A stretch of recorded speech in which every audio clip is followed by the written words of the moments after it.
हमारी जिंदगी में ऐसी कई बातें होती है जिसके कारण हम अभी जो होता है उसे छोड़कर अपना सारा ध्यान वहीं लगाकर रखते हैं। मेरी जिंदगी में भी ऐसा ही कुछ हुआ। मेरे मायके में कुछ सालों से बहुत विवाद चल रहा था। मैं नहीं चाहती थी कि इसकी भनक या इस झमेले में वो पड़े, इसलिए मैंने उनसे यह बात को छुपाया और अपने तरीके से उसे हल करने में लगी रही। पर मुझे नहीं पता था कि यह सब इस तरह से मेरे ही जीवन में और ज्यादा परेशानियां लेकर आ जाएगा।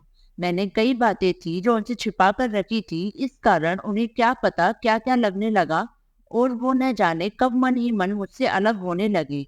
शादी के इतने सालों बाद हमें लगता है कि सब सही चल रहा है, लेकिन यह सब कैसे हो गया मुझे पता भी नहीं चला।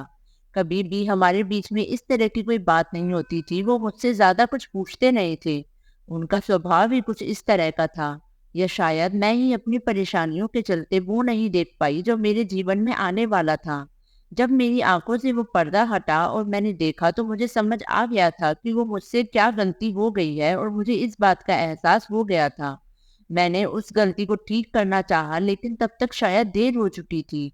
उन्होंने एक शाम उनके फैसले के बारे में मुझे बता दिया। उन्होंने कहा कि मुझे तुमसे ज्यादा कुछ नहीं बोलना है, न जानना है। मैं बस तुमसे तलाक चाहता हूँ। मेरी जिंदगी में कोई और है, मैं अब उसी के साथ रहना चाहता हूँ और मेरा फैसला नहीं बदलेगा, चाहे तुम कुछ भी कहो। यह सुनकर जैसे मेरे पैरों तले जमीन ही निकल गई। मुझे पता भी नहीं चला कि कब मैं उनसे इतनी दूर हो गई और कब उनकी जिंदगी में कोई और भी आ गई। इतना तो मैं जानती थी कि वो एक बार वो सोच लेते हैं वो फिर करते हैं। मैंने उस समय अपने आप को कंट्रोल किया। मैं उनसे बैठकर बात करना चाहती थी, उनसे सवाल जवाब करना चाहती थी। अगर जब मुझसे प्यार नहीं करते तो मुझे उनके जीवन में चले ही जाना चाहिए, मुझे यही लग रहा था, क्योंकि उन्होंने मुझे साफ साफ कह दिया था। कभी मैं क्या विचार करती, कभी क्या, मुझे कुछ समझ नहीं आ रहा था कि आखिर मैं क्या करूं। कुछ दिनों तक हम लोग इस घर में ऐसे रह रहे थे जैसे कि अजनबी इंसान हो। हमारे बीच किसी तरह की कोई बात नहीं होती थी। मैं अपने को और उन्हें कुछ समय देना चाहती थी। मुझे एक मन ऐसा कर रहा था कि वो अगर किसी और से प्यार करने लगे हैं तो मुझे उनके साथ नहीं रहना। उन पर गुस्सा भी आ रहा था, पर मैं अपने रिश्ते को और कुछ समय देना चाहती थी। आखिर गलती मेरी भी थी, मैंने भी उन्हें नजरअंदाज कर रखा था। इसी दौरान करीब 2 महीने बाद उन्होंने तलाक के पेपर रेडी करवा लिए और मेरे सामने रख दिए। कहा, इस पर साइन कर दो। मैंने फिर भी उनसे बात करना चाहा, लेकिन वो दरवाजा बंद करके अपने कमरे में चले गए। पूरी रात मेरी रोने में निकल गई, लेकिन शायद अब उन्हें मेरी सिसकियां सुनाई नहीं दे रही थी। अगली शाम उन्होंने फिर कहा कि इस पर साइन कर दो, अब कोई फायदा नहीं है, मेरा फैसला नहीं बदलने वाला है। तलाक के बाद तुम्हें जो चाहिए मैं दूंगा, बस तुम इस पर साइन कर दो। मेरी जिंदगी में कोई है, अब मैं तुम्हारे साथ नहीं रह सकता।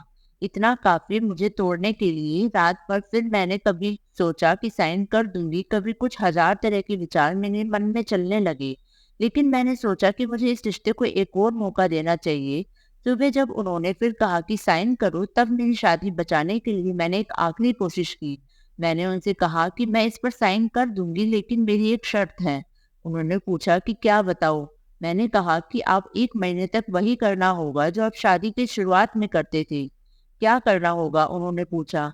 मैंने कहा कि आपको सोते समय यहाँ से मुझे गोदी में उठाकर अपने बिस्तर तक ले जाकर सुलाना होगा। उन्होंने मेरी तरफ थोड़े गुस्से में देखा और कहा कि ऐसा नहीं हो सकता। मैंने कहा, मैं चाहती हूँ कि आप मेरे लिए वो दिन वापस लाए, और उसके बाद तो वो कभी आएंगे नहीं। इसलिए 1 महीने के लिए आप मेरी यह इच्छा को पूरा कर दे। आप नहीं मानेंगे तो भी इस पर साइन कर दूंगी, लेकिन अगर मान जाते तो साइन करते वक्त मेरा दुख थोड़ा कम हो जाएगा। वो कुछ समय चुप रहे और फिर उन्होंने मेरी बात मान ली।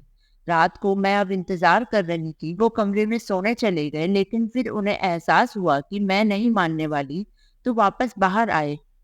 मुझे गोद में उठाया, मेरी तरफ बिना देखे मैंने अपने हाथ उनके गले में डाल दिए। उन्होंने अब मेरी तरफ देखा। मैंने कहा, अरे पकड़ूंगी नहीं तो गिर जाऊंगी। मेरे चेहरे पर एक मुस्कान और शर्म दोनों थी। लगा जैसे कि आज ही हमारी शादी हुई है और यह पहली रात है। वो धीरे धीरे मुझे लेकर बिस्तर तक गए। बस फिर मैं रोज रात का इंतजार करने लगी कब वो आए और मुझे गोद में उठाए। पहले 3 से 4 दिन मैं उनके चेहरे पर भी थोड़ी मुस्कान तो आने लगी। नजर मिलाने से अभी भी डर रही थी। शायद उन्हें डर था कि फिर से मेरे लिए प्यार ना जाग जाए। करीब 15 दिन बाद उनका हृदय परिवर्तन होने लगा। मुझे उनकी आंखों में प्यार दिखाई देने लगा। वो भी अब मेरी आंखों में देखने लगी। रोज रात को यही होता था। हम दोनों के बीच में जो दूरी थी अब खत्म होने लगी। शायद उन्हें भी अब यह एहसास होने लगा था। यह सब मेरी जिंदगी के खूबसूरत पल थे। 1 महीना पूरा होने में ही था। मुझे पता था कि ऐसा करने के बाद हमारे सारे गिले शिकायत दूर हो जाएंगे। और वैसा ही हुआ। कब महीना पूरा हुआ मुझे पता था, लेकिन महीना होने के बाद भी अब सिलसिला शुरू है। वो मुझसे और मैं उनसे दूर नहीं हो पाए। सोया प्यार फिर से जाग गया। पिछली बातों पर मैंने उनसे कोई बात नहीं की, लेकिन मुझे नहीं लगता कि उनकी जिंदगी में कोई और है। क्या पता उन्होंने भी यह सब मुझे सबक सिखाने के लिए किया हो। अब मैं अपना प्यार और अपने पति को नहीं खोना चाहती। आपको ये कहानी कैसी लगी हमें कमेंट करके ज़रूर बताएं।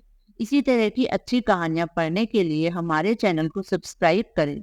यहाँ उपस्थित शिक्षाप्रद कहानियाँ आपके मनोरंजन के साथ दिशा भी देंगी। तो बने रहिए हमारे चैनल के साथ और हमारे प्रयास को सफल बनाएं। धन्यवाद।